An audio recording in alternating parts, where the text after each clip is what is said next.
Hi hello friends. Manohar ஒரு ஏழ்மையான குடும்பத்தை சார்ந்தவன். அவன் மும்பைக்கு வந்து 3 வருடங்கள் ஆகுது. அவன் மும்பையில் வேலை தேடிட்டே இருக்கான். நியூஸ் பேப்பரில் கிடைக்கிற அட்வர்டைஸ்மெண்ட் எல்லாமே பார்த்து எல்லா கம்பெனிஸ்க்கும் ஏறி இறங்கி இன்டர்வியூ அட்டன் பண்ணுறான். ஆனால் எந்த கம்பெனியும் அவன் தேர்ந்தெடுக்கப்படல. அவனும் விடாமுயற்சியா ஒரு கம்பெனியை பார்த்துட்டே தான் இருக்கான். இப்படி தினந்தோறும் வந்து இன்டர்வியூ போகிறதும் அட்டன் பண்ணுறதும் வேலை கிடைக்காம வரதும் அவனுக்கு பழகிய விஷயமா ஆயிடுச்சு. இப்படி தினந்தோறும் போயிட்டே இருக்கான். அப்போ ஒரு நாள் என்ன பண்ணுறான், ஒரு இன்டர்வியூ போகணும். ஜூலை மாதம் அந்த இடத்துல மழை காலமாக இருக்கணும் மும்பையில். ஆனால் மும்பையில் சூரியன் சுட்டரிக்குது. ஒரு ரெட் கலர் டபுள் டெக்கர் பஸ்ல ஏறான். அந்த டபுள் டெக்கர் பஸ்ல ஏறனே கூட்டம் வழியுது. அவனால மூச்சு கூட விட முடியல, அவ்வளோ டயர்டு. அவன ஒரு இன்டர்வியூ அட்டன் பண்ணிட்டு அந்த பஸ்ல ஏறான். அவனால முடியல, ரொம்ப நெரிசலா இருக்கு. அவனால மூச்சு கூட விட முடியல. கொஞ்ச நேரம் கழிச்சு, கிட்டத்தட்ட ஒரு மணி நேரம் கழிச்சு அவனுக்கு உட்கார இடம் கிடைச்சது. உட்கார இடம் கிடைச்சுன்னா அவன் நிம்மதியா கொஞ்ச நேரம் உட்காந்துட்டு தன்னோட போன் எடுத்து பார்த்துட்டு வரான். வேற எந்த இடத்துல எல்லாம் இன்டர்வியூ இருக்கு, அந்த இன்டர்வியூஸ் எல்லாம் பார்க்கலாம் அப்படின்னு சொல்லிட்டு அவன் பார்த்துட்டு வந்துட்டு இருக்கான். இப்படியே தொடர்ந்து இப்படியே பார்த்துட்டே வந்துட்டு இருக்கான். ஆனா பஸ்ல உள்ள எல்லாரையும் பாத்தீங்கன்னா ஒருத்தங்க மொபைல் நோண்டிட்டு இருக்காங்க, ஒருத்தங்க சோஷியல் மீடியாஸ்ல பார்த்துட்டு இருக்காங்க, ஒரு சில பேர் கதை பேசிட்டு இருக்காங்க, ஒரு சில பேர் இடம் கிடைச்சோன்னே படுத்து தூங்கிட்டு இருக்காங்க. அப்ப மனோகர் பக்கத்துல ஒரு பெண் நிக்கிறாங்க. திடீர்னு மனோகர் பாக்குறான். அந்த பெண் பாத்தீங்க அப்படின்னா ஒரு 8 மாதம் கர்ப்பமா இருக்கிற மாதிரி இருக்கு. மனோகர் யோசனை பண்றான். மனோகருக்கு அப்பதான் இடம் கிடைச்சது. ஆனா அவனுக்குள்ள ஒரு யோசனை வந்திருக்கு, இந்த பெண் கர்ப்பமா இருக்காங்களே, திடீர்னு ஒரு பிரேக் போட்டா அவங்க விழுந்தா என்ன ஆகுறது அப்படின்னு தான் மனசுக்குள்ள யோசனை பண்ணிட்டே இருக்கான். இவங்க வேற இவ்வளவு கஷ்டப்பட்டு இந்த நெருக்கடியில் நின்றுட்டு இருக்காங்களே, இவங்கள மட்டும் அது பாதிக்காதுல, இந்த குழந்தையும் பாதிக்கல, ஆனா சுத்தி இல்ல இத்தனை பேர் உட்கார்ந்துட்டு இருக்காங்க, ஒருத்தன் கூட இந்த பெண்மணியை கவனிக்கலான்னு யோசனை பண்ணிட்டே இருக்காரு மனோகர். மனோகரும் ஒரே களைப்பு தாங்க முடியல. ஏன்னா அவனுக்கு ஒரு மணி நேரம் கழிச்ச இடம் கிடைச்சது. இப்படி யோசனை பண்ணிட்டே இருக்கான். கொஞ்ச நேரம் உட்கார்ந்துட்டு இருக்கான். இருந்தும் அவனுடைய மனசாட்சி அவனுக்கு இடம் தரல. அதாவது கர்ப்பிணி பெண் நின்றுட்டு இருக்கும்போது நம்ம உட்காரணுமா அப்படின்ற மாதிரி அவன் மனசுல தோணிட்டே இருக்கு. அது மட்டும் இல்லாம சிறு வயதுல இருக்கும்போது தன்னோட அம்மா சொல்லியிருக்காங்க, நான் அந்த மாதிரி பேருந்துல போயிருக்கேன், நான் பேருந்துல போகும்போது ஒருத்தன் கூட எனக்கு இடம் தரல, ஈவு இறக்கம் இல்லாத இடத்துல ஒரு பஸ்ல ஏறிட்டேன், ஒருத்தன் கூட எனக்கு வந்து உட்காந்துக்கோன்னு சொல்ல, ஆனா நான் அவ்வளவு வழியில இருந்தேன் அப்படின்னு அவங்க அம்மா சொன்ன கதையும் மனோகருக்கு ஞாபகம் வந்துருச்சு. மனசாட்சி இடம் கொடுக்காம உடனே என்ன பண்றான், அந்த இடத்த விட்டு எந்திரிக்கிறான். அந்த கர்ப்பிணி பெண் கிட்ட உட்காருங்க அப்படின்னு சொல்றான். அந்த கர்ப்பிணி பெண் வேண்டாம், நீங்க உட்காருங்க, ஒன்றும் பிரச்சனை இல்லை அப்படின்றாங்க. இல்ல கண்டிப்பா நீங்க உட்காருங்க, நான் இன்னும் 2-3 ஸ்டாப்பிங் நான் இறங்கிட போறேன், உட்காருங்க அப்படின்னு சொல்லிட்டு மனோகர் அந்த இடத்த தராரு. கர்ப்பிணி பெண்ணும் ரொம்ப சந்தோஷங்க, இவ்வளவு பேர் இருக்கிற இடத்துல உங்களுக்காக ஒரு மனசாட்சி இருந்ததே, உங்களுக்காக ஒரு நல்ல குணம் இருந்ததே, ரொம்ப நன்றிங்கன்னு சொல்லிட்டு அந்த இடத்துல நன்றி சொல்லிட்டு உட்காந்துக்கிறாங்க. மனோகர் இறங்கக்கூடிய ஸ்டாப்பிங் பாத்தீங்கன்னா 2-3 ஸ்டாப்பிங் கிடையாது, கிட்டத்தட்ட ஒரு 10-15 ஸ்டாப்பிங் கழிச்சு தான் அவன் இறங்கக்கூடிய இடம் வருது. இந்த பெண்மணிக்கு அதை பார்த்தோன்னே ஒரே சந்தோஷம். இத்தனை பேர் இருக்காங்க, ஒருத்தவங்க கூட தோணல, ஆனா இந்த ஆளுக்கு தோணி இருக்கேன்னு சொல்லிட்டு ரொம்ப மனசுக்குள்ள சந்தோஷப்படுறாங்க. அந்த பெண்மணி உட்கார்ந்ததுக்கு இடம் கொடுத்த உடனே மனோகர் அந்த பெண்மணி பத்தி விசாரிக்கிறார். நீங்க என்ன பண்றீங்க அப்படின்னா, நான் ஒரு கம்பெனியில் ஒர்க் பண்ணிட்டு இருக்கேன், என் ஹஸ்பண்ட் ஒரு கம்பெனியில் ஒர்க் பண்ணிட்டு இருக்காங்க அப்படின்றாங்க. மறுபடியும் அந்த பெண்மணி வந்து மனோகர் பார்த்து கேட்கறாங்க, நீங்க என்ன பண்ணிட்டு இருக்கீங்க அப்படின்னும் போது, நான் வந்து இந்த மாதிரி வேலை தேடிட்டு இருக்கேன், நான் வந்து ரொம்ப கடினமான உழைப்பாளி, என்னோட தகுதிக்கு ஏற்ப ஒரு வேலை தேடிட்டு இருக்கேன், நீங்க எங்க இருக்கீங்க அப்படின்னு அந்த பெண்மணி கேட்கறாங்க. அப்ப நான் உத்தரப்பிரதேஷ்ல உள்ள ஒரு சிறிய கிராமத்துல இருக்கேன், எனக்கு ஒரு தங்கை, அப்பா விவசாயியா இருக்காங்க, அம்மாவும் விவசாய தொழிலை பார்த்துட்டு இருக்காங்க, நாங்க ரொம்ப ஏழ்மையான ஒரு குடும்பம்னு சொல்லிட்டு அந்த பெண்மணி கிட்ட எல்லாமே பகிர்ந்துக்கிறாரு. அந்த பெண்மணி ஸ்டாப்பிங் வருது. அந்த பெண்மணி ஸ்டாப்பிங் வந்து இறங்கும் போது ரொம்ப நன்றிங்க அப்படின்னு சொல்லிட்டு இறங்கிடுறாங்க.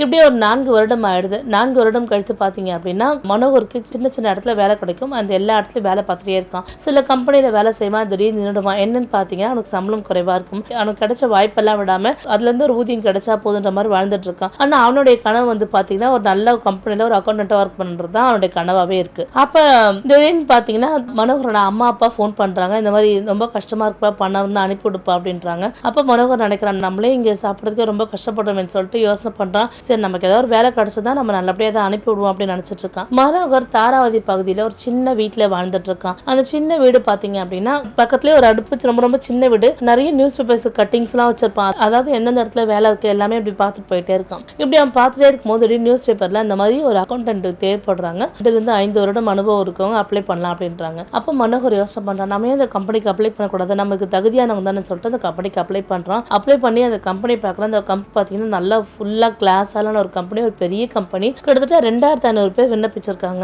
ஒவ்வொருத்தவங்க ஒரு சில பேர் ரெஸ்யூம் பார்த்துட்டு இருக்காங்க, ஒரு சில பேர் அந்த இன்டர்வியூக்கு ப்ரிப்பேர் பண்ணிட்டு இருக்காங்க, ஒரு சில பேர் மொபைலில் பார்த்துட்டு இருக்காங்க. இப்படி எல்லாரையும் பார்த்துட்டு இருக்கும்போது மனோகர் நினைக்கிறான், நிறைய பேர் இன்டர்வியூக்கு வந்திருக்காங்களே, நமக்கு இந்த வேலை கிடைக்குமா ஒரு யோசனையோட உட்காந்துட்டு இருக்கான். இருந்தும் அவன் மனசுக்குள்ள நினைக்கிறான், நமக்கு தெரிஞ்ச எல்லா விஷயமும் இருக்கு, நமக்கு எல்லாமே தெரியும், நம்ம ஏன் பயப்படணும், கண்டிப்பா நமக்கு ஒரு வாய்ப்பு கிடைக்கும், அப்ப அந்த வாய்ப்பு கிடைக்கும் நம்மளும் வந்து கண்டிப்பா நமக்கு தெரிஞ்ச ஆன்சர்ஸ் எல்லாம் சொல்லலாம் அப்படின்ற ஒரு நம்பிக்கையோட உட்காந்துட்டு இருக்கான் மனோகர். இந்த மாதிரி ஒவ்வொருத்தங்களா இன்டர்வியூ நடத்திட்டே இருக்காங்க. அடுத்த டர்ன் பாத்தீங்கன்னா மனோகரோட டர்ன் வருது.